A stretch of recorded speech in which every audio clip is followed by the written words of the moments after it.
All right, here we go. It's been quite a while. It's been about 2 years since I last streamed anything of Arkham Horror, the Living Card Game, or of anything of that matter. This is Volkgloss, and it's the Mythos Busters campaign play-along that has brought me out and brought me back to the wilds of Antarctica to attempt something, an investigator that I've never tried playing, Charlie Kane, and attempting True Solo, which seems to be the attempt du jour these days with the campaign play along. Quite a few other people are attempting it that way, which I think is great to see. So, what is the campaign play along all about? Well, on the Mythos Busters Discord, there's a group of folks who are playing through the same campaign in a shared experience manner.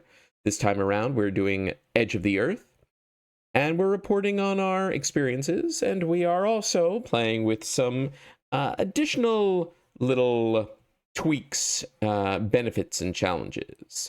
For example, for what I'm attempting here, I have taken 5 of the different contracts and boons, etc., that are on offer here, in no particular order. Isolated. A contract and curse you can accept only if you are playing a true solo, and you get to add 1 card to your available card pool for the duration of the campaign. The card pool for the campaign play along is everything from the revised core set, everything from Return to the Night of the Zealot, everything from the 5 Investigator starter decks, and everything from the campaign in question that's being played, so in this case, Edge of the Earth. I have taken this to add 1 particular card to my available card pool for Charlie Kane, which I'll get to in a few minutes. The Ravenlord's Gambit. This is a contract where 1 card gets removed from the card pool, and another card gets essentially becomes a source of additional victory points. Here specifically, you need to remove Stand Together from the available card pool, which sure doesn't matter if I'm playing solo. And if at the end of a scenario I have the Scrying Mirror in play, I get to add this card to the victory display and get victory 1. It suddenly occurs to me as I read this, I sort of assume that this is something that is available in every scenario, but maybe it's only available 1 time, like for your first scenario. I'll have to get that answered in the campaign play along. Regardless, I do have the Scrying Mirror in my deck, and I do think it'll actually be useful. It certainly has proven its use in my test run so far. What else have we got? It's Not Your Time. Campaign play along, a boon. After you randomly choose a member of the expedition team, you can cancel that choice, set that character aside, and choose again. But you do that by paying with the low price of adding a random basic flaw, injury, or madness weakness to your deck. If there's a particular expedition member who you just can't stand to see randomly selected to go to the chopping block, this is your way to save their life. I don't know that I'm actually going to leverage this. I could see a couple of different partner options going down the road in Charlie Kane's adventures, but there's no downside to taking it if you never use it, so I've taken it. What else have we got? Dogs will keep you warm. With this contract, I have a requirement that my deck has to include at least 8 animals with cards in them. No, 8 cards with animals in them. And that I need to maintain throughout. What's the benefit? Well, 1 time through the campaign, if I have at least 3 frost tokens in the bag, I can exhaust this to remove one of those permanently. Frost tokens are a terrible blight upon humanity, so I think this is worth it. Plus, I'm having fun with, well, Charlie Kane's zoo, which we'll get to see shortly. And finally, Jack of all trades. Every investigator in the campaign play along can, if they choose, select one of several optional tasks. Only 1 task per investigator, and it gives you a side quest similar to tasks from the upcoming Drowned City expansion. My task here is whenever an asset is played in my control, if that card has a class that does not match a class among the other non-permanent cards I control, I put a provision on this for each unmatching class. And my goal at the end of each session is to get 4 or more provisions on this. And if I do, then I get a progress. at the end of, well, somewhere along the line, if I secure enough progress on this, I'll unlock an ability that lets me play one multi-class card per turn, a free action that can only be used to play a multi-class card. Now, multi-class cards, that's certainly not something that if I achieve, I'll be able to use every round. But in true solo, I will take all the spare actions I can get. And there are certainly quite a few multi-class cards, including several multi-class high-leveled allies that I definitely see myself adding to the future deck. So, those are the bonuses and contracts and etc. Let's take a look at the deck that I've cobbled together. I have never played Charlie Kane before, so here is what I have mashed up. That's a lot of allies. In fact, probably more allies than even a Charlie Kane deck usually will have. Well, here's my thinking. Charlie Kane, for those who are not familiar, has a magnificent stat line of 1s across the board, 6 health, 6 sanity. Gimmick Investigator. What's the gimmick? The gimmick is you have 3 extra ally slots, so 4 total. Allies, of course, are extremely powerful cards, but Charlie Kane can get even more power out of them.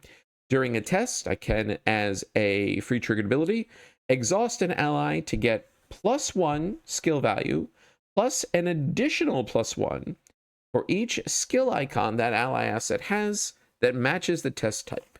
So skill icons meaning the icons that you would get for committing the card to the test.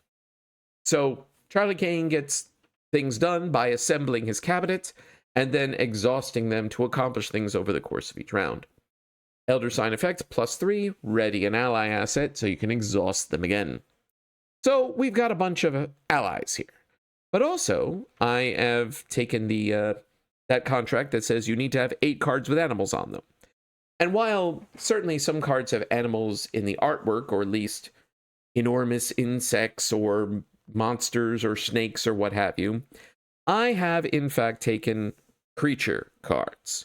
I have 2 stray cats, 2 mysterious ravens, 2 guard dogs. I have 1 familiar spirit who is a creature. And I have Miss Doyle from the Dreamlands, from the Dream Eaters expansion. And Miss Doyle is the one extra card I've added to the card pool with the isolated boon for this campaign play along.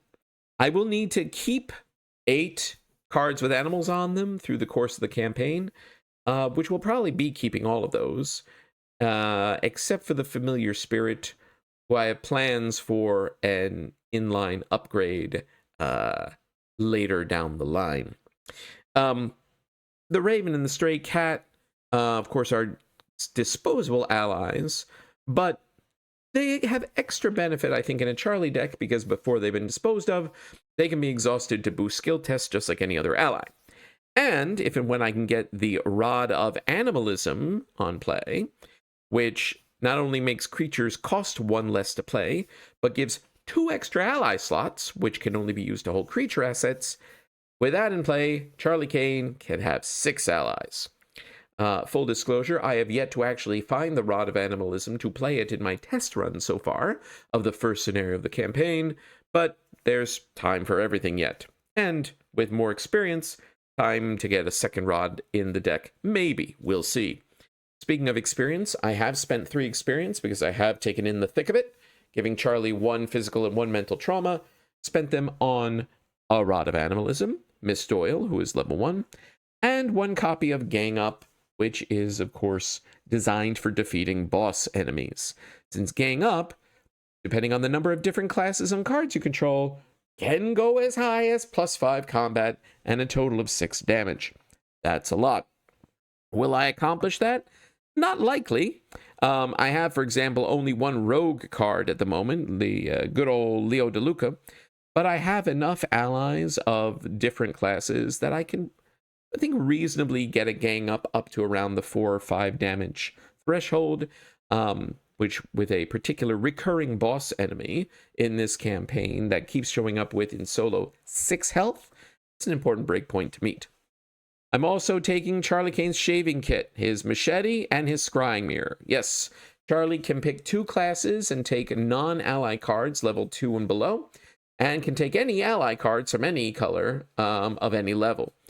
I have taken Guardian and Mystic. Mystic so I can bring the Scrying Mirror for that Ravenlord's Gambit, and Machete because, well, it is the classic level 0 weapon in this card pool, especially if I want to keep a hand free for the Scrying Mirror, which I do. I do think the Scrying Mirror is particularly helpful for Charlie, actually, since it lets me reveal the Chaos Token not just before committing cards, but before exhausting allies to see how much of them I need to exhaust in order to pass the test. Finally, what else do I have? Economy is something that I am a bit concerned about since there's not a lot of great options in this card pool with these colors. So I've taken 2 emergency caches. I also have 2 copies of Voice of Ra to at least be an emergency cache with some risk associated with it. I've taken 1 Astral Travel as a blip across the map, which might see use later in the campaign. I can think of a couple of options where that might be particularly useful.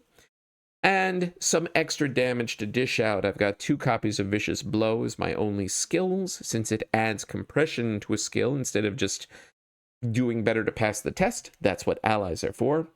And 2 toe-to-toes as another way to deal an extra point of damage off the low price of some health and sanity that hopefully my allies can take to the face. I am relying on my allies and the boost they give to intellect for the clue gathering part of this. I also have on tap, of course, plenty of higher level allies that I'm looking at down the line. Michael Lay, Janae Beauregard in particular, I'm particularly interested in. Also interested in the level 1 multi-class spell cards, since I have Mystic Access, Brand of Cthulhu, Divination, Blur, maybe even Earthly Serenity. We will see. But I'm getting ahead of myself. All multiple selves of myself. What we have to do now is play Ice and Death Part 1. So, let's get into it. All right, here we go. Let's start with the campaign log. Campaign guide, campaign log, player name, Volkloss. Investigator, Charlie Kane. We have 1 physical and 1 mental trauma right now. Let's crack open our campaign guide. All right, we are on standard difficulty. We have 1 frost token in the bag. Let's say to set up, oh right, the standard bag here. The first question is, are we going to encourage Professor Dyer to go to the Antarctic, or are we going to try to dissuade him? Prologue 2 or Prologue 3? If we encourage him, we get an extra cultist token to the bag. If we dissuade him, we get a tablet token instead. We still have 1 of each either way. The question is, which do we want 2 of? Throughout the campaign, as is so often the case, the cultist token it's not as bad of a negative. But of course, the cultist and tablet tokens have different negative effects if they are triggered. Many times, the cultist is easier to pass, but worse effects if you fail. Frankly, I looked over the Edge of the Earth scenario cards, and I'm not sure that that really is even the case here. Both the cultist and tablet effects seem to be not what you want, sort of in equal measure. But from a role-playing perspective, I think Charlie Kane would encourage Professor Dyer to go on this expedition because Charlie Kane wants to get out there, become the governor of Antarctica by getting the Penguins' vote. So we are going to take an extra cultist token in the bag. So then we have lots of text setting up our 9 expedition members, and we begin Ice and Death. We get on a plane. We're not Winifred Habermock, so we don't get to pilot it ourselves. And then the plane crashes. And now we've got to randomly pick an expedition team member to die right at the start. Here's our 9 members. We're going to shuffle that up. Who's the lucky one? It is Professor William Dyer. Well, he shouldn't have listened to me. All right, Professor Dyer, you have fulfilled your name. No, oh no, Dyer. It was right in his name. He should have thought about that before he, went on expeditions. Amusingly, I am playing Edge of the Earth, almost finished it right now with a group of real-life players in a 4-person game, and Dyer died in the plane crash for them as well, I think. I'm pretty sure. But anyway, where is where you can record? I guess it's page 2. There we go. Who's alive? Who's dead? Professor William Dyer. He's dead. Is there no way to click this? Well, there we go. He's extremely dead. Anyway, not a great way to cross out his name. There's got to be, I'm sure there's a way, and I just don't know what it is. But here, there we go. Professor Dyer. This is our trophy list. I'm sure there's a better way to do it, and I'll figure it out before the next session. But, whoa, that's not what I wanted. All right, now everyone else, I get to take a partner to go with me. I don't know why I shuffled them. So this is an interesting question. I mentioned before that I'm concerned about economy. So one possible option, of course, is to take Takada. That may be important later on for the resources she gives, but the one good thing about this scenario is that it has a slow start. It doesn't throw any enemies at you until after the first few rounds. So I think that will give me enough time to get reasonably set up without her benefit. So I could take Amy Kensler for her ability to investigate with a base skill of 5. That will be helpful to get some initial tempo going if I have some difficulty getting a full cabinet online early on. Also, a very solid pick for this first scenario is Roald Ellsworth to blank the treacheries that attach to your location, of which there are quite a few in this scenario. I have tested with Roald. It works well. I have tested with Amy Kensler. That has worked well also. I think what I'm going to do, I think I'm going to take Dr. Kensler. There we go. Comes with 3 secrets that she can spend to investigate. All right. We start at the crash site. 2 shroud, no clues. I can test Book or Foot 3 to scavenge and add spare parts to the supplies recovered. But let's see. Oh, I have to pick my random basic weakness. These are all the basic weaknesses from the core set, from the Investigator Starter Decks, and from Edge of the Earth. Let's see which I get. There's one in particular which would be very bad. There's another one in particular that would be almost free. Let's see what I get. Paranoia. Ugh. Discard all your resources. Well, that's not the very bad. The very bad for Charlie is Stubborn Detective. Since Stubborn Detective blanks his text box on his card, that completely turns off the ability to exhaust allies for benefit, which leaves you as an investigator with all 1s across the board and nothing to show for it.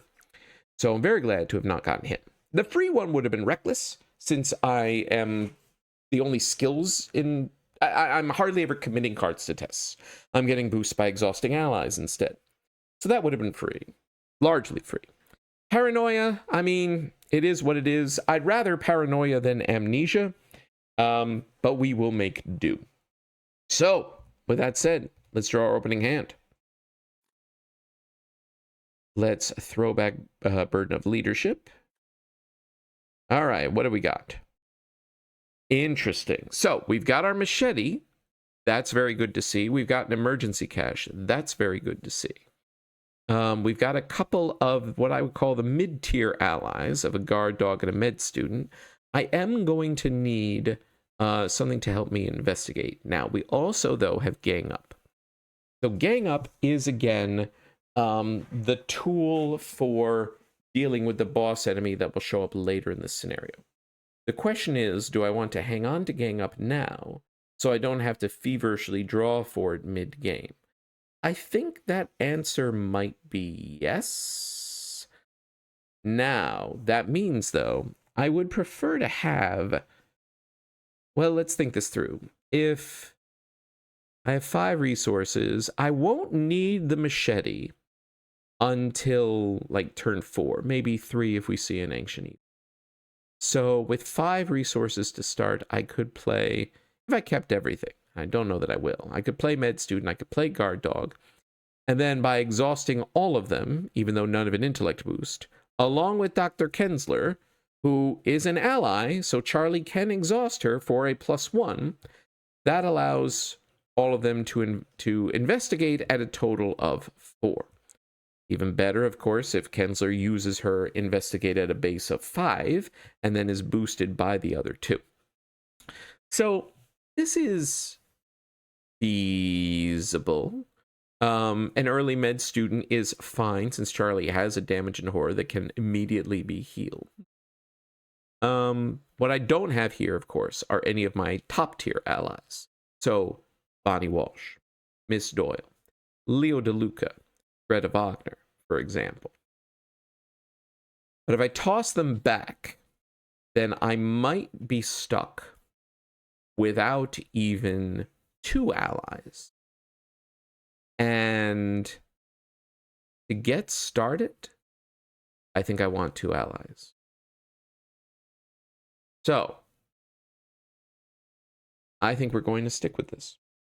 We'll shuffle the weakness back in. And let's start. So, come on, there we go. All right, first action, we'll spend 3 to play Guard Dog. Second action, we will spend 2 to play Med Student, and we will heal a damage and a horror. Third action. Now, I could play Emergency Cache. I could also attempt to do the Scavenge. If I did, then I exhaust all of my allies, and I would be testing 4 against 3.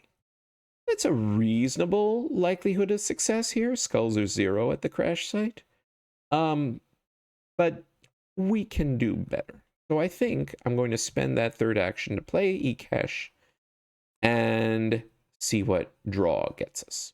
So Charlie Kane has to do some setup. It's just inevitable. So this is setting up. All right, there are no enemies on the board. We upkeep. Into a Mysterious Raven. There we go. The zoo is online with a book icon. Once I play Mysterious Raven and then exhausting all of my allies, that will let me investigate once per round at a total of 2, 3, 5, 6. There we go. All right, Mythos. We have a Doom track of 4 before the agenda advances. 1, let us make sure we shuffle the encounter deck, shuffle the Tekeli Lee deck. What do we get? Whiteout. All right. In this location, this turn, all my stats are reduced by 1. Okay. So, I could, notwithstanding the -1, I could play the Mysterious Raven, scavenge for the spare parts, and then move. That could be my whole turn. Or I could play the Mysterious Raven, play the machete, and scavenge. There's something to be said for ending my turn in a location where I don't want to stay, since if I get another treachery that attaches here, I can just move out. If I play the Raven and do the scavenge, with the -1, I would be testing at 1, 2, 3, 5. 5 against 3, that covers most of the bag. I think that's reasonable. So we're going to spend 1 to play the Raven. We're going to spend 3 to play the machete, since we're going to want it at some point. Oh, I also should be putting resources on Jack of all trades. So I played Guard Dog, which is blue. That's 1. I played Med Student, which is blue and yellow. So that's another 1 for the yellow. And I played Raven, which is red. So that's 1 right there. I just need one of my purple cards or my 1 green card, and then this will be satisfied. But anyway, let's tempt this test. Yes. Come on. There we go. All right. So we are testing 0 against 3. We will exhaust Kensler. 1, 2, 3. Raven counts twice. 5. 5 on 3. What do we get? Tablets -3. We do fail. We discard the top card of our deck. We draw the weakness if it's a weakness. It is Jeremiah Kirby. That's all right. There's a second Jeremiah Kirby in there. Oh well. That's how it goes sometimes. There are no enemies on the board. We upkeep. Familiar Spirit. Mythos. 2 out of 4. Doom. Oh, also the whiteout. Where did we go? There we go. Whiteout discards. Polar Vortex. Again, I don't want to end my turn here because everyone would take 1 damage. Fortunately, we're not going... Oh my gosh, I haven't internalized my cameras yet. We're not going to stay here. We're going to attempt to get this, then we're going to move, and then we're going to, I think, investigate using Dr. Kensler. So, let's see. Which direction do I want to head? Well, let's attempt this test first. Now, without the -1, we're testing 1 on 3. We're going to attempt to the test. So 3 on 3, 4. Yeah, I think we're going to go all the way. We're going to do 5 on 3 again. It was the right call. We just got unlucky last time. Frost into a 0. So we pass. Rather than tinker with the campaign log right now, I'm going to put a resource token here just as a reminder that I did accomplish this. All right. Second action, we're going to move. Now, I want to do either this location or this location, both of which are Shroud 2. This one's Shroud 4. I think we're going to do the Frozen Shores, which gets worse if a treachery attaches to it. So we're going to move down to the Frozen Shores. 2 Shroud, 1 Clue. Shelter 2. Frozen Shores gets +2 Shroud if an encounter card is attached to it. Hopefully we'll be done here before that matters. Goals here are -1. And we also put into play the Broad Snowdrifts, which require 1 clue to enter. But we're not entering there yet. Instead, we are going to use Dr. Kensler. We're going to investigate at 5 on 2. Cultist is -2. That's a pass. So we get this clue. We also can then look at the top card of either our deck or the encounter deck and discard it. Which deck do I want? It's not, I mean... This could be an Ancient Evils. That would be nice to discard. But it's also... am I better off looking at the next card in my deck and trying to draw my way closer to something that is more more useful to me?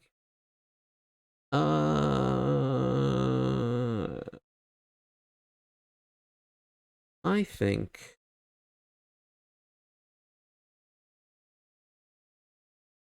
I don't think there's anything in the encounter deck right now that I'm... Well, there are the Ancient Evils. Now, you know what? I would feel so silly if this wasn't an Ancient Evils. We're going to look at this card. It's not an Ancient Evils, it's an Antarctic Wind, which is not going to matter because we're going to leave here. All right, it's fine. No big deal. No enemies on the board. We upkeep. Into Miss Doyle. Well, we weren't going to be discarding her. All right. Mythos. We're at 3 of 4. We draw our Antarctic Wind. We cannot play cards or draw cards from this location. It goes away at the end of the round. This Polar Vortex gets discarded. But we are just going to move. Let's see. Where do I want to end up? If we end up here, go around, or if we end up here, we could go around. I think I actually want to end 1, 2, 3. I think we end at the Precarious Ice Sheet. Since a Treacherous Path is a location where frost tokens hurt you, Precarious Ice Sheet has a higher shroud, but doesn't penalize you depending on what you draw or what tokens you get. So, we're going to move up to the Treacherous Path. Shroud 2, 1 clue. If I reveal any frost tokens, I take damage or horror for each such token revealed. And we put into play the Rocky Crags. All right. We're going to try to get this clue. It is the only test we plan to take this turn. Organize this. So we could just throw everything at it. Is that what we want to do? I think so. What is it? Shroud 2. So we're 1 on 2, 3, 4, 5, 6 on 2. We might as well. Spells -1. That's a pass. We get this clue. Last action. We move to the precarious ice sheet. 4 shroud, 1 clue. When I draw a hazard here, I could add a frost token to the cast bag to cancel and discard it. I don't plan to do that. And this connects to the icy wastes. All right. There we go. That was investigation. There are no enemies on the board. Upkeep. Oh no! I lose all my resources. Down to 1, right? Because technically you draw a card, then get a resource. So I lose 2 resources. I mean, that delays my getting Miss Doyle online, but better to draw that now than the turn before I was planning to play Gang Up, for example. All right, it's fine. This Antarctic wind goes away, and the agenda advances. So we spawn a Skittering Nonsense at my location, and then shuffle the Skittering Nonsense and Creatures in the Ice cards into the encounter deck. Those are all in here. Skittering Nonsense, Creatures in the Ice. 1 for me, 1, 2 for you. Shuffle in, and boom. Skittering Nonsense. All right, now let's see what card I draw. Polar Mirage. So this is an issue, since if I want this clue, I would lose all my cards, including Gang Up.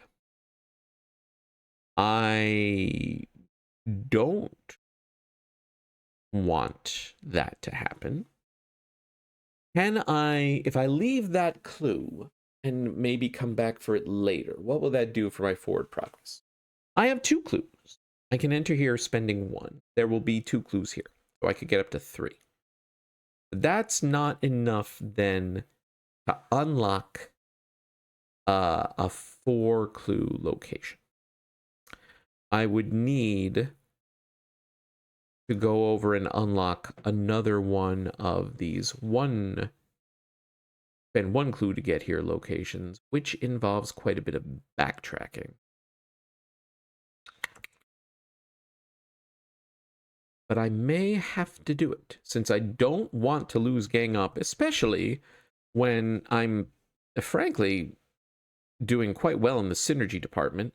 I could play Familiar Spirit at some point just to get up to...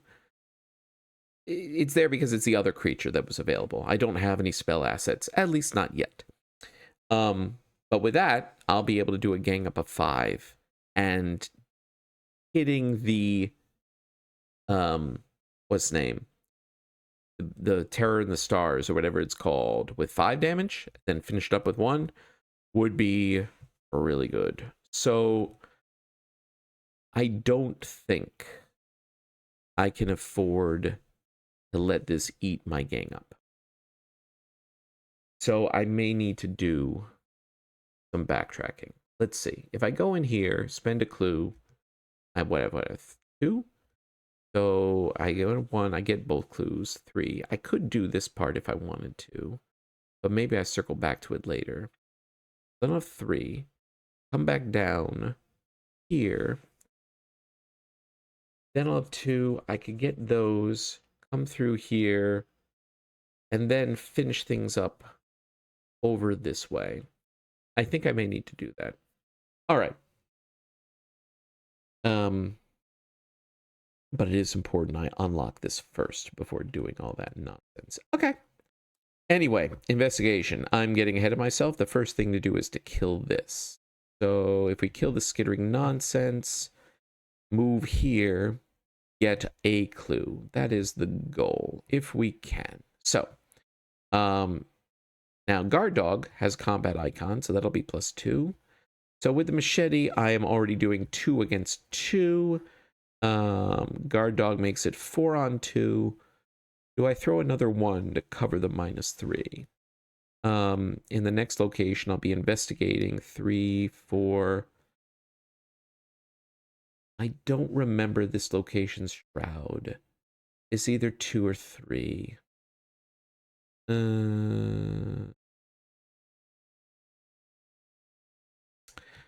Well, I could always use... I could use Kensler.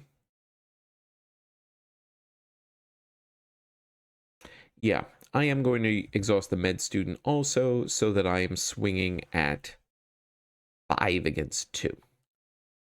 -1. Didn't need to do it. It's defeated.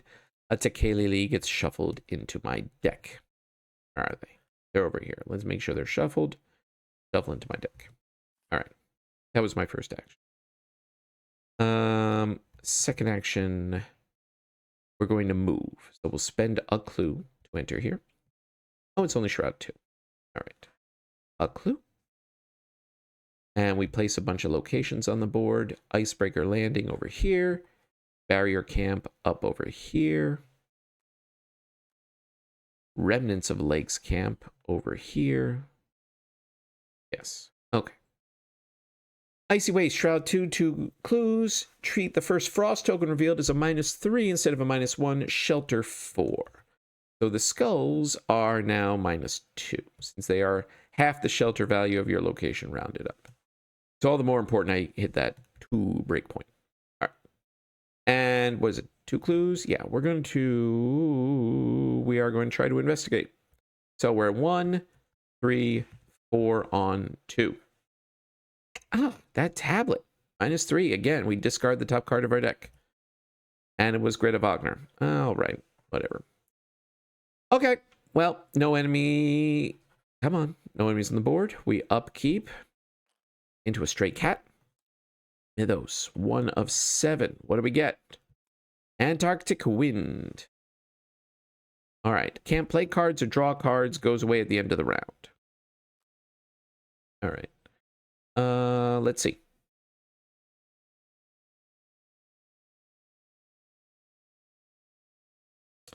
I am saving up for Miss Doyle, but I also want to keep tempo going. So if I could get a clue here, I could get a clue.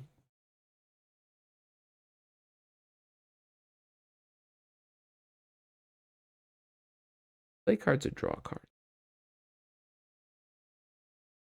I could just take 2 clues and then backtrack. Or I could take 2 clues and go to Icebreaker Landing.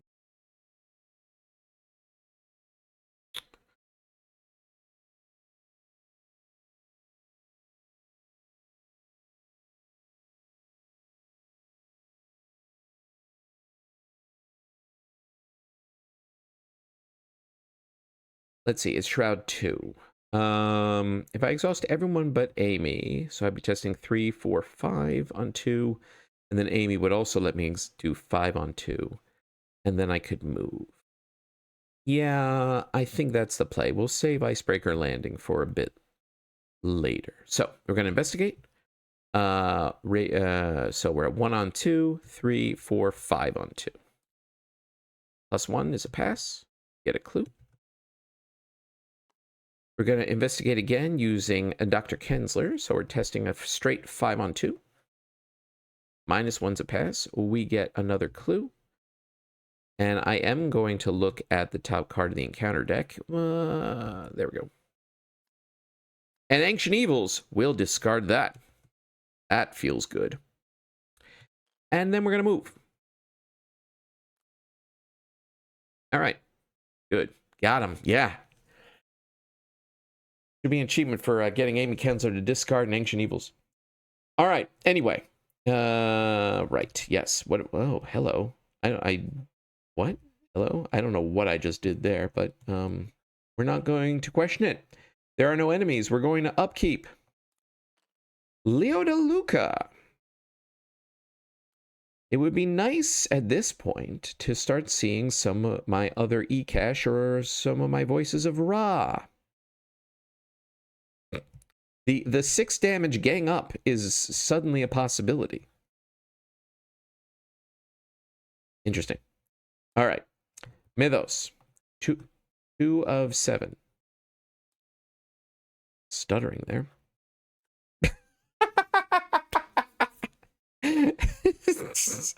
Back-to-back Ancient Evils. I dodged one only to face tank the other. It's fine. what you gonna do?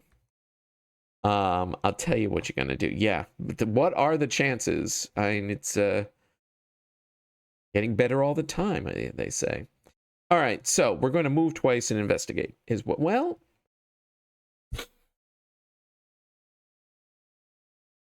objectively better than 2 in a row. 100% correct. So I could move twice and investigate. This is only Shroud 1. Or I could move twice and play wrong cat. Many cats. I could play Miss Doyle. Now, Miss Doyle is a tremendous amount of value for Charlie, since she's basically 2 allies bundled into 1.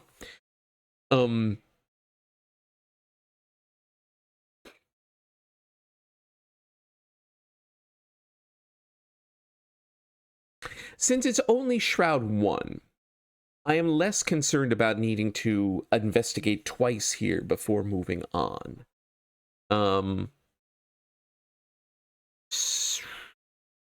The other thought is, do I save up now for Leo DeLuca? Like, I don't need Miss Doyle yet. I have a weapon online if another enemy shows up.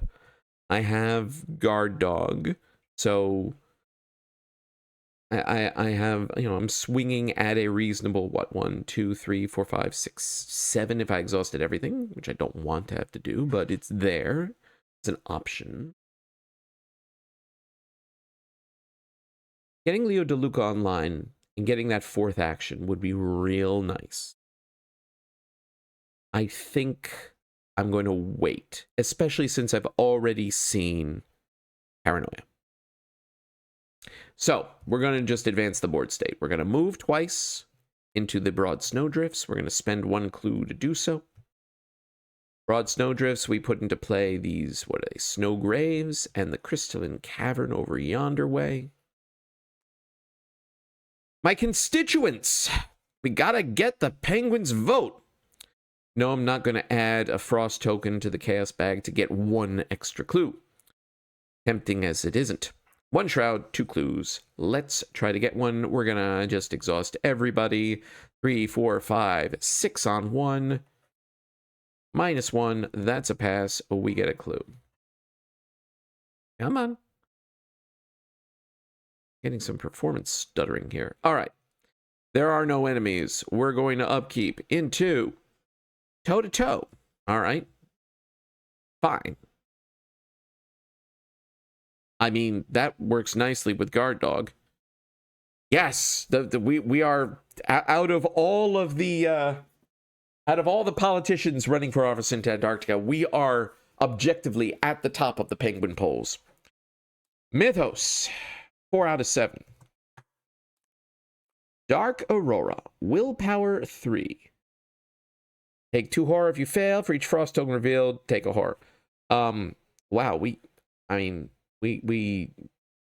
fine. Let's think through our plan for this round. The plan is get a clue, move over to the Remnants of Lake's camp, and honestly, I think get a clue. We're at 4 out of 7. I would like to be at Remnants of Lake's camp when the agenda ticks over, so that I can just immediately deal with the Terror of the Stars. There's certainly plenty to do at Remnants of Lake's camp. There's 3 clues there to get. If I can get all 3 clues there, and then in the 3rd act, spend some time opening locations, come back up here, do Icebreaker Landing, get this clue once I don't care about the cards in my hand, and then use all those clues maybe to open the barrier camp. And that probably then will be by the time the agenda ends. If the agenda ends before I get a chance to return to the Remnants of Lake's camp, cleared of clues and resign here, it's not a huge deal. The only detriment, or penalty I should say, for letting the agenda run out is that you take a Tekelili, but only 1. And then you're forced to resign at the location with the highest shroud, where there are no clues. But as long as I've cleared Remnants of Lake's camp on my way through, then I can open more of the map. That's all a long-winded way of saying I would like to keep enough exhausts on tap to get this clue reasonably and a clue here reasonably. This is Shroud 3, but the skulls will be -4.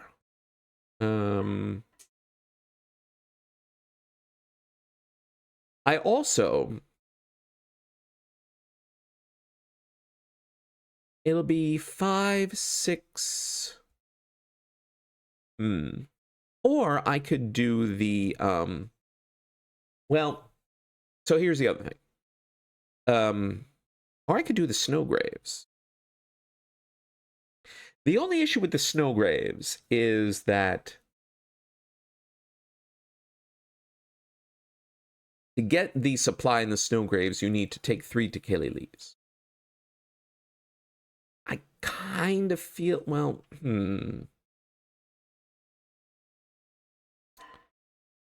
Like, I'd like to get that during Ice and Death's Part 2, where there are scenario cards all over the board that can help remove Tekeli leaves, as opposed to eating them all now at a time when I can't do anything about it.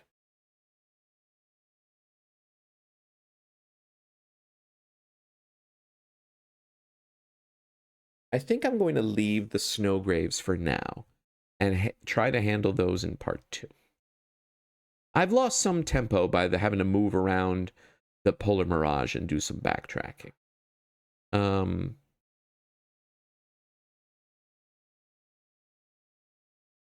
Another option would be to get this clue, move, take a resource, so that then I'll start next round with 6 and can play Leo DeLuca to immediately start getting that extra action.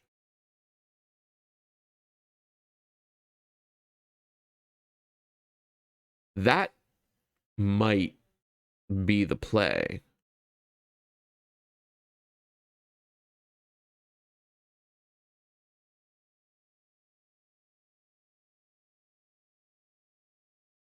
So maybe I don't hang around here for the Terror of the Stars. All right, I'm thinking too many turns ahead.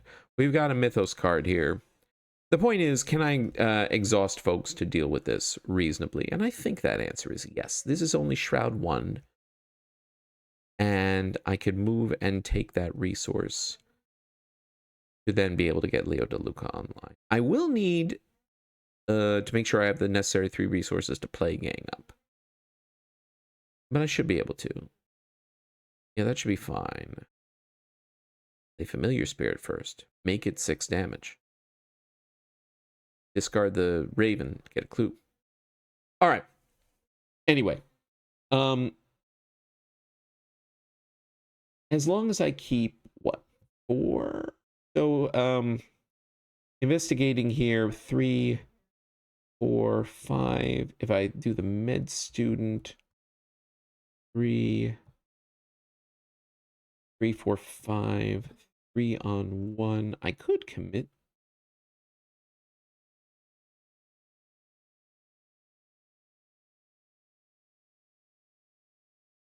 I can take some horror. Charlie hasn't taken any. All right, you know what we're gonna do? 4, 1, 2, 3, 4. I mean, even just the Raven gets me 2 up. All right, so we're at 1, 3. Let's get 2 above. 4, 5. 5 on 3. -1. We pass. Now we're going to investigate. We're going to exhaust the Raven. 3 on 1. Oof. Now,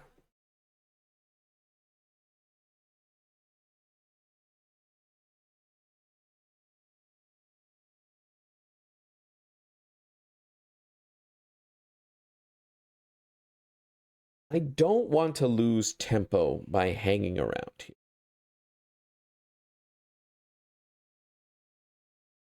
Maybe I do the snowdrifts, since then I'll be able to come back into this location and get the clue on my way. Because what I can do, even though everybody has been exhausted, I can spend an action to move into the snow graves, excuse me, spending 2 clues, and then spend my last action to take a resource so that I can play Leo DeLuca next round. Yep. All right. Fine. There are no enemies. We upkeep into Bonnie Walsh. I've just got all the allies and none of the economy. Mythos, 5 of 7. We've got Apeirophobia. Willpower 5. Oh, the skulls are -3 here. If you fail, take 1 horror for each point you failed by, or place 2 of your clues in your location, or add a frost token to the chaos bag. So this is going to be some horror. Well, let's think this through.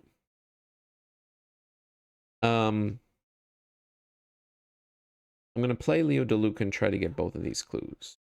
I will probably use Dr. Kensler for one of them, so 5 on 3. Plus the guard dog be 6 on 3. Leo DeLuca comes with an intellect icon, so 3, 5, 6 on 3. Or I could just throw the... Oh, Raven is all... Yeah. I could throw the Raven at one of this.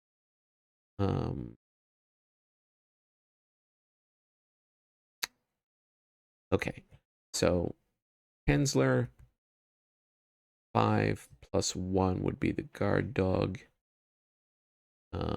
Raven for the other.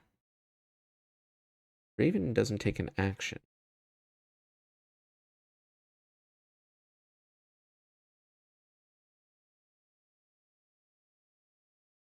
Bonnie Walsh is super good.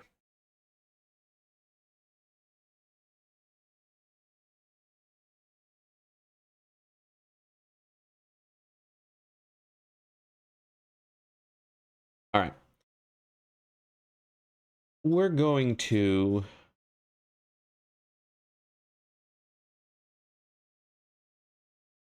Could fail and drop a clue. I haven't taken any horror yet.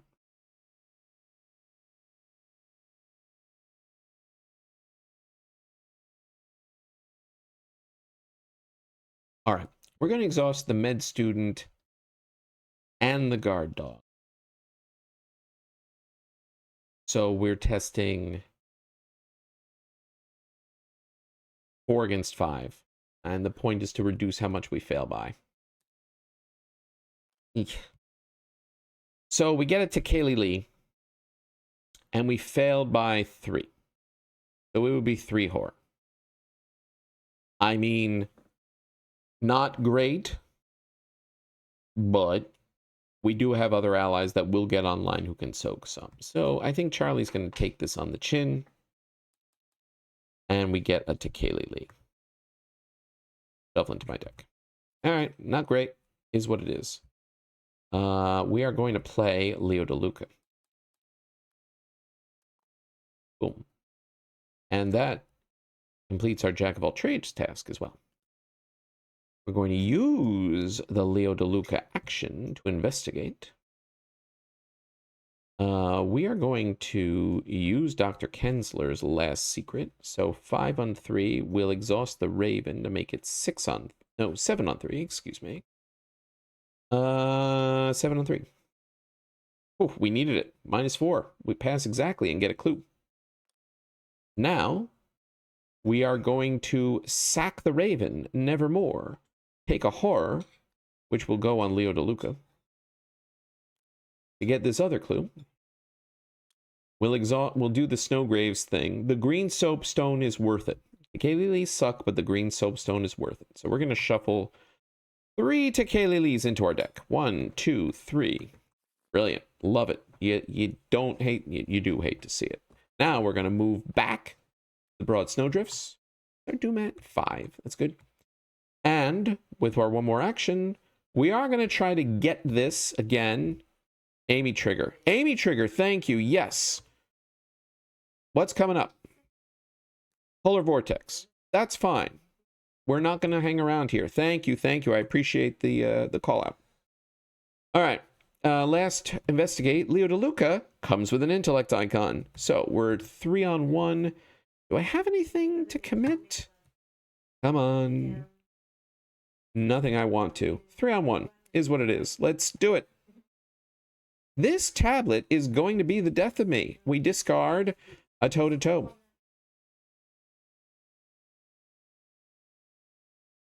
Wild. All right.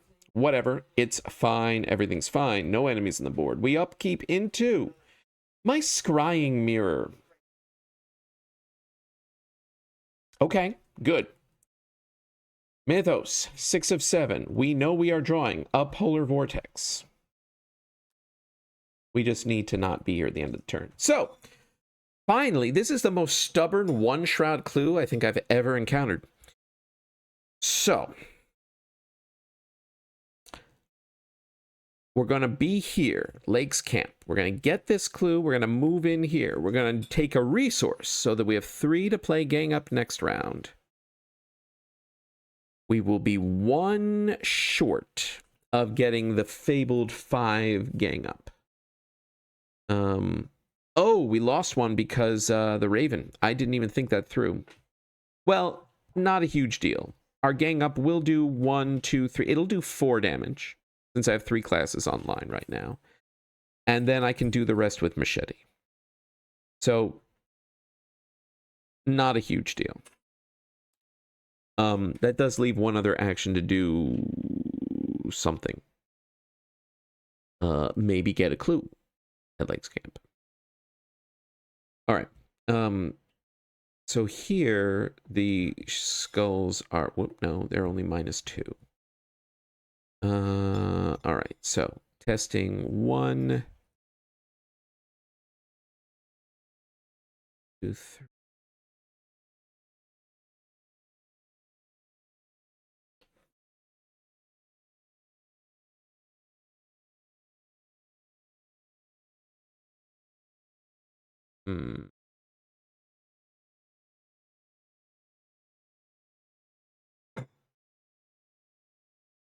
Filter 5.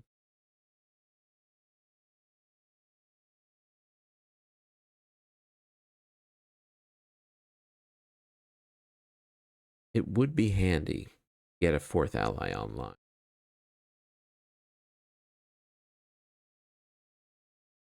It'd be the Stray Cat. In case another enemy shows up. But I don't want to stay here.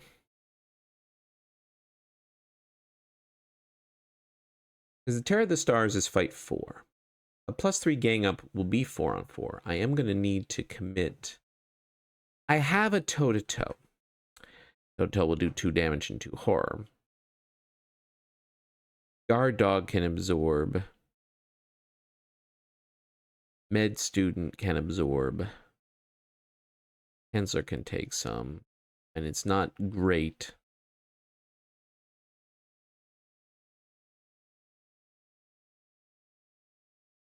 I don't think I'm going to bother with the Sledge, which is the supply here at Lake's Camp. I don't think I'm going to have enough actions to ultimately take that up the mountain. There are more important supplies, especially where Charlie doesn't have many items in his deck.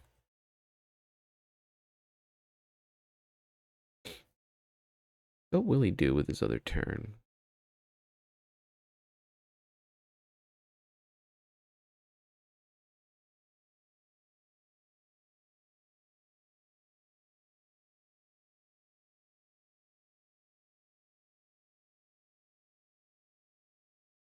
Need my economy is what I need.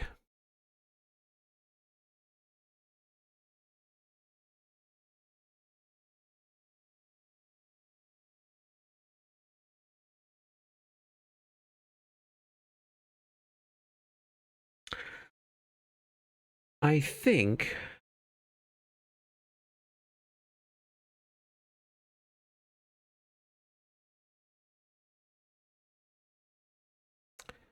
I'm concerned about another enemy spawning.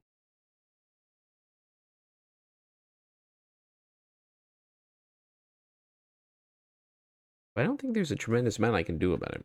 All right, we're going to investigate. We're going to get this damn clue. we are going to exhaust Leo DeLuca and Dr. Kensler so that we are testing 4-on-1.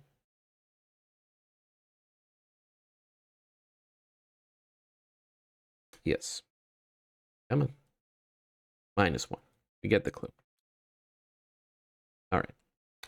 Now we move to the remnants of Lake's camp. We're going to spend all 4 clues. 3 shroud, 3 clues. You can test combat 4 to get the sledge. Shelter 7. Spells here are -4. Oh, this should have been discarded a long time ago.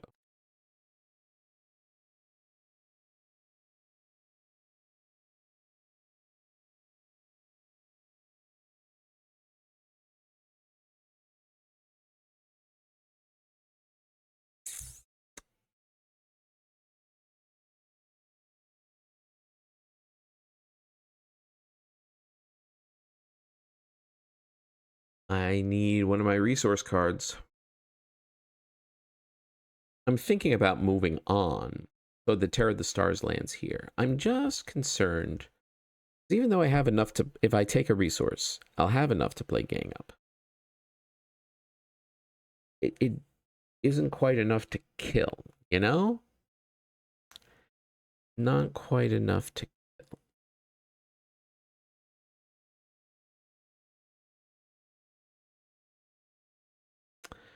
If I move once more, take a resource, then I'll be at 3. Terror of the Stars will spawn here.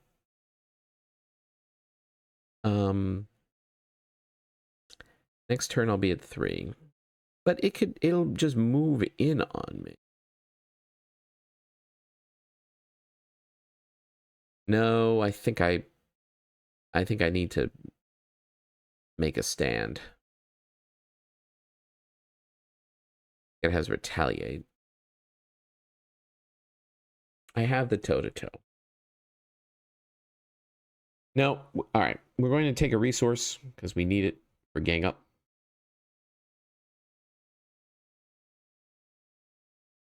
No, wait a minute. Before I take a resource, do I just draw a card? No, because if I draw Burden of Leadership, bad. Leo DeLuca dies.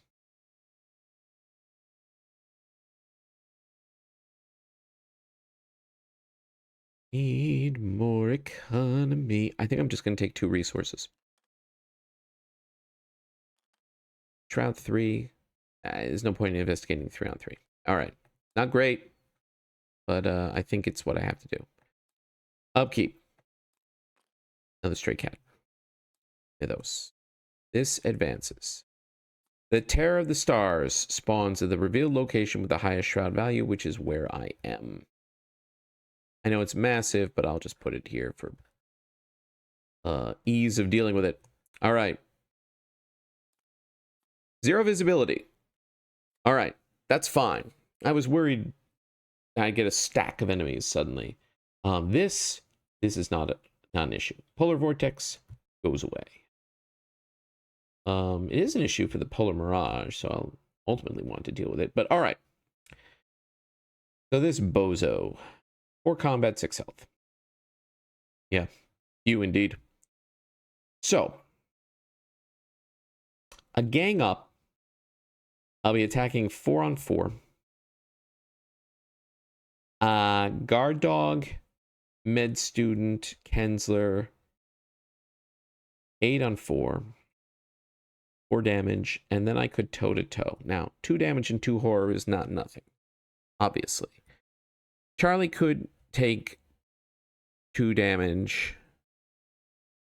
I think I'll need... I don't think anything here does direct damage or horror. So I think I can still safely put another horror on Charlie. But I think the Med Student will need to absorb. And then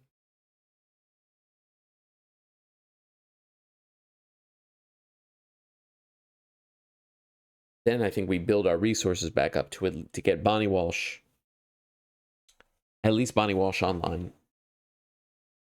And then maybe Miss Doyle. and do what we can with the remainder of the scenario, like get these clues. All right. Let's do this. We're going to gang up. We are testing 4 on 4, 6 on 4, 7 on 4, 8 on 4. I mean, frost into -4 is a thing. Do we just go for it for everybody?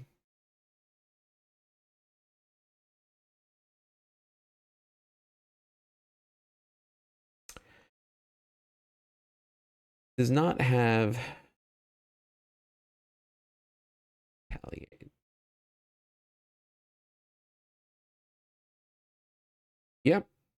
Let's do it. I'm not going to be investigating here 3 on 3. There's no point. Here we go, 9 on 4. Skull is -4.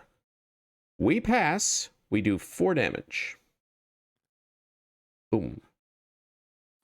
Now, we'll play toe-to-toe. 2 damage. It hits me first. 2 damage, 2 horror. So we'll let 1 damage and 1 horror defeat the med student. And Charlie will take a damage and a horror. This thing is defeated. There we go. I have 2 more actions. Thank you. Thank you. Thank you. Still got a lot of work to do. I have on test runs had better progress than this, but you know, it's the beginning of the 3rd act. We're gonna do this. So we're gonna take a resource. So the next turn we can play Bonnie Walsh. And then hopefully after that, Miss Doyle.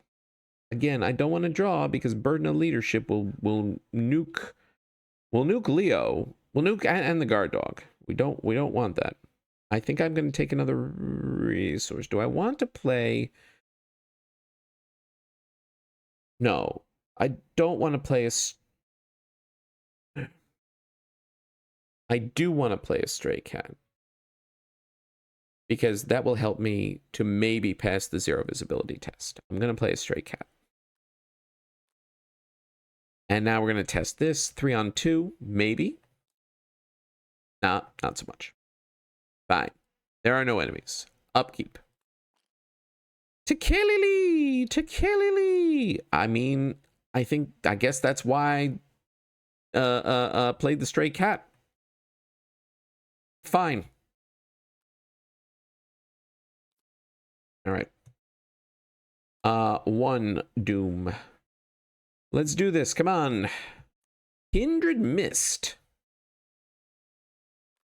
I misunderstood this card so badly the first time I played Edge of the Earth. I thought it discarded automatically at the end of the round. And I was like, what is the point of this card?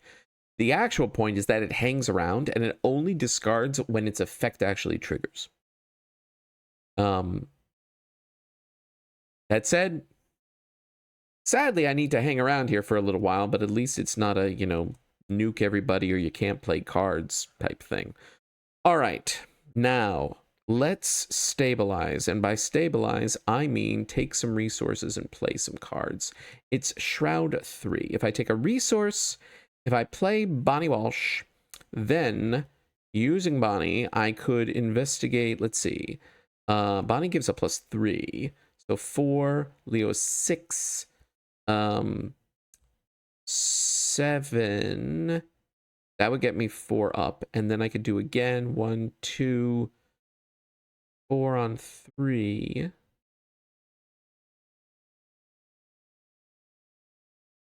Or I could do 1 investigate, then take another resource to play Miss Doyle next round, and then be off to the races. I think that might be the play. Yes. So we're going to take a resource. We're going to play Miss Bonnie Walsh. We are going to investigate.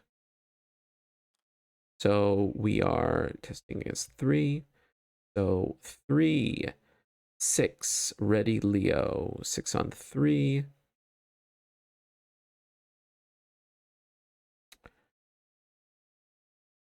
Yeah, we're just gonna go all in. So 8 on 3. That's enough. No, wait. We want to save some. for this. What are we? We're at 6 on 3. I commit the stray cat to that? Maybe I do. Yeah, I think I do. 7 on 3. -1's a pass. We get a clue. Last action, we're going to take another resource. We're building up to get another 3 for Miss Doyle. All right, let's do the 0 visibility test. Right, so we're at 3 on 2. And I am going to commit the stray cat. Make it 4 on 2. Dang. Skulls -4. No good. There's still 0 visibility here. All right, no enemies. Upkeep. Astral travel.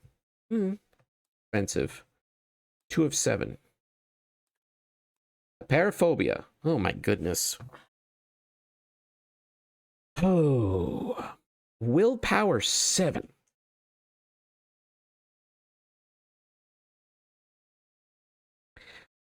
So I have one clue. I think I'm right that if I fail this test, I could just choose the place 2 of your clues on your location and then do as much as I can, which is place 1 clue on my location. Allowed to drop 1 clue. That's what I thought. Which might probably is going to be the play, because otherwise Dr. Kensler is taking this with her face. And I'd rather not exhaust folks, because if I just do that, then I take a resource, I play Miss Doyle. Then suddenly I've got icons for days. I could do 2 investigates and get 2 clues back.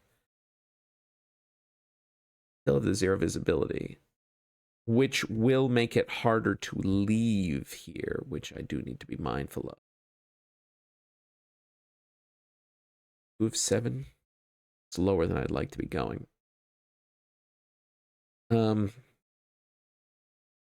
Yeah, I'm just gonna tank this and plan to drop the clue. So we're at 1 on 7. I mean, yeah, we're gonna drop the clue. All right. We're gonna take a resource. We're gonna play Miss Doyle. All right, so we get one of the cats into play at random. We get Zeal, the fight one. The other 2 get shuffled into the deck. Okay. Now, we're going to investigate. Can we get up to 7 on 3 twice? Let's do the Charlie math. Zeal has an intellect icon. So, 3, 5, 7. And then another investigate would be 4, 6. Yes, we can. Now suddenly we can do that twice. Now, do we want to keep... We might want to keep Zeal. I'd like to get rid of this. Can we get 3 up? I don't think we can get 4 up on all the tests. That would be 6, 7, 7. I don't think we have enough points for that. How many total boosts do we have? 2, 4, 6, 7, 8, 9, 10, 11, plus another 2 from the ready. That's 13. We essentially have 14, no, 3 tests. So 13 plus 1 of Charlie's base each time. So that's 16. So I could do, I have 16 points to play with. If I do 2 investigates at 7, then I'd only be testing 2 on 2 for the 0 visibility.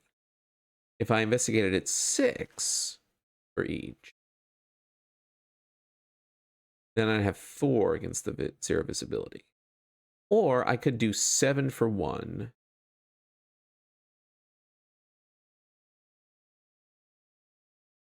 I think I do, what do we got here? I could commit this astral travel. I don't think I'm going to be playing it. I would like to play the scrying mirror for reasons.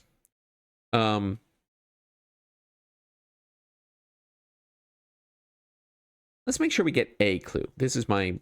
I just flipped this. We're going to investigate. We're going to go for 7. So we'll be at 3, 5, 7 on 3.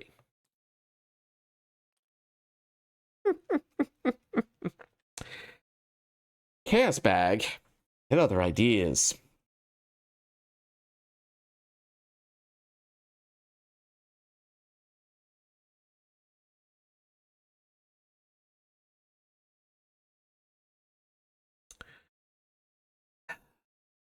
Do I take a resource? Save my commits now for this. If I don't investigate, then I would be testing 4. I can Doyle 6, 7, 8. Get rid of this. And then I'm one closer to getting the scrying mirror, which is like important right now. Yes, that's my gut. I'm going to take another resource. And now we're going to do this test. So 4. Ready, Miss Doyle. 6, 7, 8. 1, 2. I want to get rid of this. It's another -4. So good thing. All right. Anyway, no enemies. Upkeep. The Rod of Animalism. A little late. A little late, Mythos. Come on. Charlie is really being tested. 3 out of 7. What do we got? Dark Aurora. Willpower 3. More horror. Well, at least we got some allies who can soak it. Yeah. Having to do all this under the... This is annoying. All right. But I got some commits I can throw at this. I can commit the Familiar Spirit. I'm not going to play it. I can commit the Rod of Animalism. I'm not going to play it. I could commit Astral Travel. I'm not going to play any of these. That put me on 4 and 3.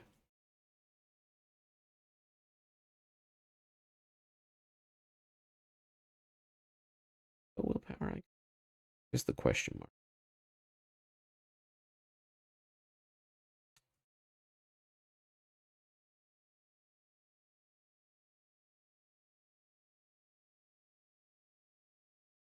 Four on 3.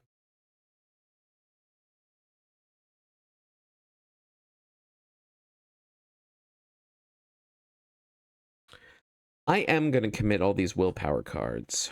So, 2, 3, 4 on 3. And let's have Amy Kensler to be 5 on 3. Yeah. Perfect. Nailed it. We pass. All right. We're going to take a resource. We're going to play Scrying Mirror. We are going to investigate. We're going to use Scrying Mirror. What's my token? It's a -2. So I need to get up to 5. So I'll tap Zeal and Leo. 5 on 2. I get a clue. And now we're going to investigate again and tap everybody. So 3, 5, 7, 8 on 3. The penguins are revolting. Oh my goodness. All right. It was still the right plan. Oh my goodness. No enemies. Upkeep. We suffer the burden of leadership. The burden of leadership is just, I don't know. It's just a hateful thing, the burden of leadership. All right, so I have to exhaust Zeal. 4 out of 7? Like, I really would have liked to be able to use these clues to open another location, but I am skeptical that is going to happen if I can even get these damn clues. All right. So each ally has to either be exhausted or takes 1 direct damage and 1 direct horror.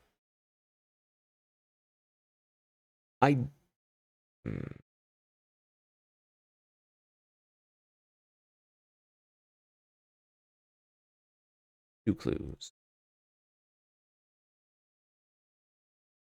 I have to exhaust Leo or he'll die.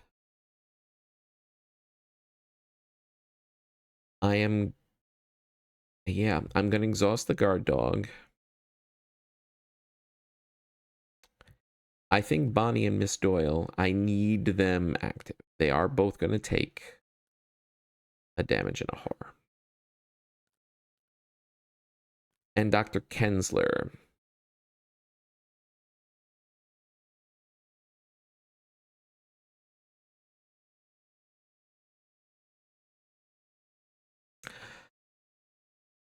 I may not bring her again for a scenario.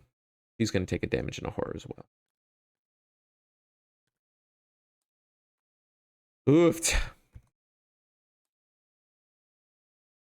We're really already at 4 of 7. I didn't just advance that, did I? No, I probably didn't.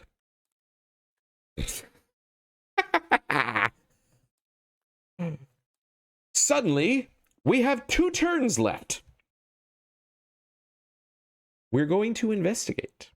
We're going to use Scrying Mirror. What's our token? It's a -1. We only need to get up to 4. Bonnie Walsh gets us there, and Bonnie Walsh is going to also ready Leo DeLuca. Yeah, that is all of them. Oh my goodness, we get a clue. We're going to investigate again. We have Miss Doyle, 3, Leo DeLuca, 5, Kensler, 6 on 3. Thank you. We have cleared the remnants of Lake's camp. We had to scratch and claw to do it. Now, I could resign. But there's no Ancient Evils coming next turn. I could move twice to at least open Icebreaker Landing.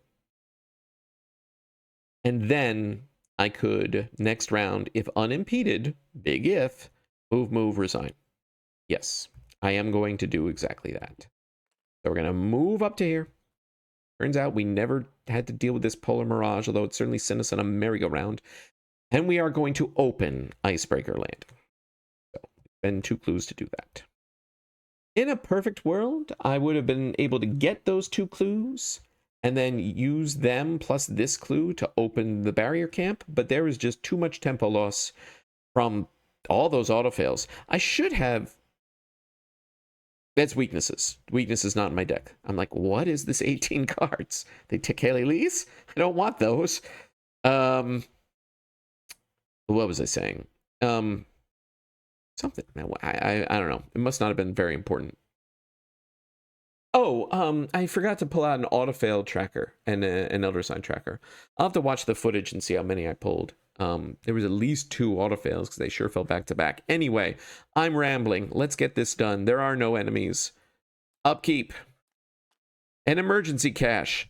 This is an emergency, but it's a little late for that. 6 of 7. Last card is a Glacial Phantasm. So here's the hilarious thing. I probably can just tank this guy's hits.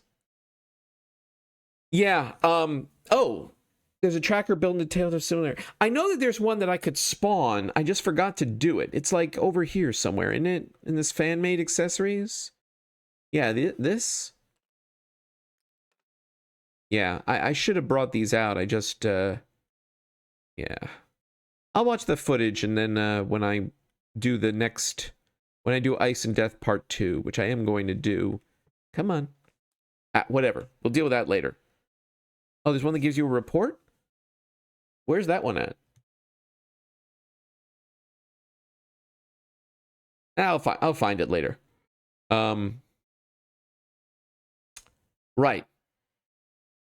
Can I just ignore this guy and take a damage and a horror for each of my actions? Because what I'd like to do, I'd like to pass this parlay test. And not for the small radio, but to remove a frost token from the bag. Because I don't see a world in which the small radio is making it up the mountain with me. If I pass this test, move, resign. As long as Leo DeLuca... No, actually, he can go. I just use his action first. Because let's see. This does a damage and a horror. Charlie could tank one more horror. So if I do the parlay, Charlie gets hit. Then I move. Guard Dog bites it. I move again. Leo DeLuca bites it. I resign. We're going to do this test. So this guy is going to do a damage and a horror. I guess I might as well put... Right, his thing is when he... enemy phase. Oh, right! This isn't going to provoke an attack of opportunity. You're right. Just the moves will. It doesn't end up mattering in the long run. Wait, what? No, she doesn't have 2 damage on her. What? I don't know what was happening there. We're going to parlay. We're going to use the scrying mirror. What's my token? It's the -3. I mean, I could have just exhausted everybody, but anyway, I need to be at a 7. So that's 3, 5. Yeah, 7. Boom. We pass. We have accomplished that. I'm not going to put a resource because I'm not taking the radio, but we are removing that frost token. Now we move. Guard Dog takes a damage and Charlie takes a horror. Sure, Guard Dog does a damage back to it. That's fine, but that was moved back down here. We move again. It hits again. Damage and a horror. This time Guard Dog takes the whole thing. Does a damage back. Doesn't matter. And then in our last possible action of the scenario, we resign. And there we go. Resolution 1. Okay. Well, we defeated the Terror of the Stars. We opened... Let's see. We have 3 locations left. Thank you. Thank you very much. Yep. Barrier Camp, Rocky Crags, Crystalline Cavern. Oh, and the 4th one, Frigid Cave, didn't get to. So we got 4 more locations to try to open during Scenario 2. Which I am going to play. But on the whole, I'm pretty happy with that. I know Kensler took a hit. I probably could have done without that, but I'm really skeptical that I'm actually going to bring her for another scenario. I think there's more important ones. Honestly, Takata is looking more and more relevant, given all the clicking for resources that I had to do there. Maybe less so for scenario parts 2 and 3 of Ice and Death, since you start with extra resources, but once we get to the mountain, we will see. We will see. But anyway, let us... Resolution 1. Come on. Here we go. Resolution 1. Camp. Camp is the remnants of Lakes Camp. Right? That is what it's called. Sure is. Okay. Good. I should write down the supplies that I got, because I did get the green soapstone and the spare parts. Yes. Let's see. Stations revealed supplies. Okay. Come on. I don't know why this is stuttering on me. Green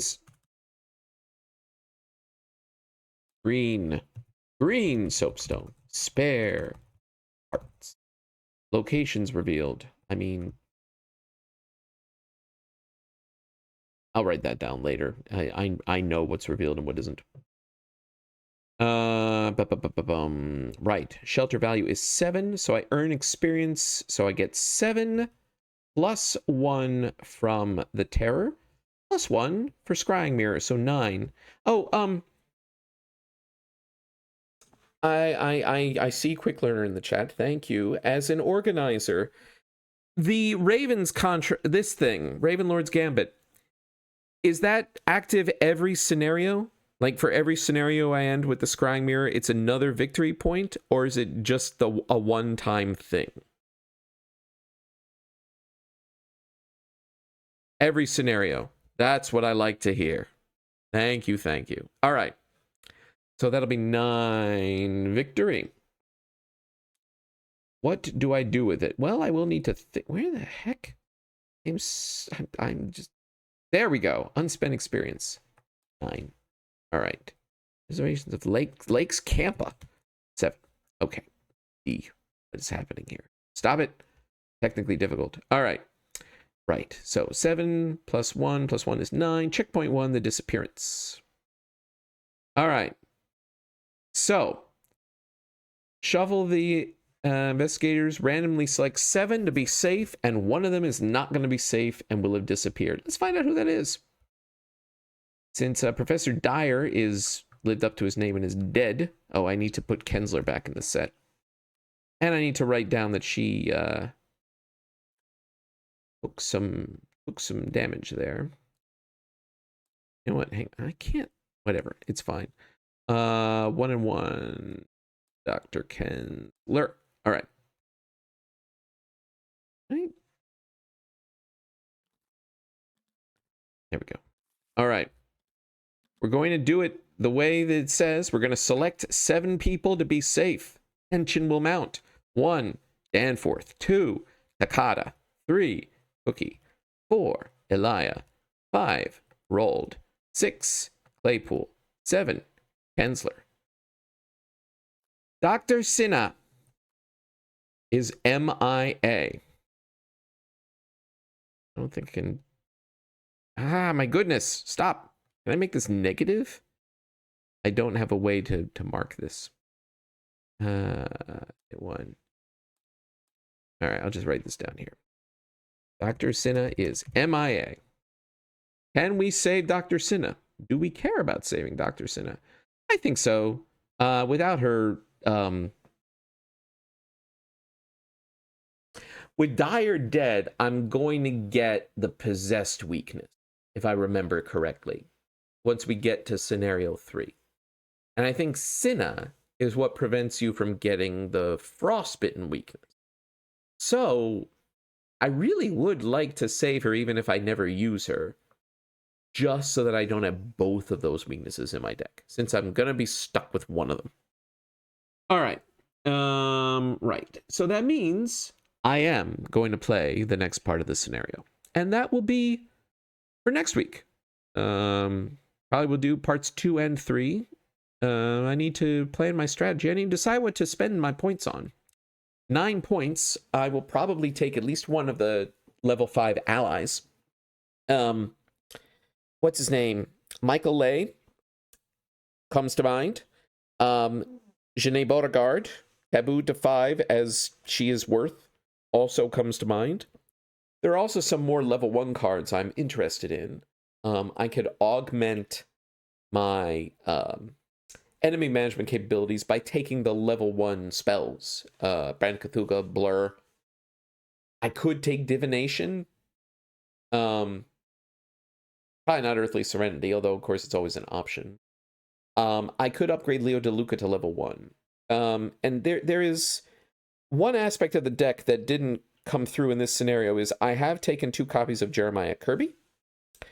And like 2/3 of the deck is odd cost. Not everything. There are some key points that unfortunately are stuck at the 0 and 2 price point. But like making Leo DeLuca 5 instead of 6 to play is relevant when I'm looking at Jeremiah Kirby for draw. I also probably will put in at some point, but I don't know if it's now, that 2 Protecting the Anirnik. I'm butchering the pronunciation. The thing that lets you draw 3 cards when an ally is defeated, because that's going to happen a lot. But anyway, I will give it a thought. Thank you, everybody who came and hung out to see Charlie Kane and his zoo tackle Ice and Death. I am happy with how this went. It was certainly touch and go.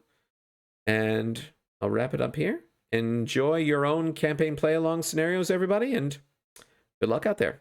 Till next time, take care, everyone.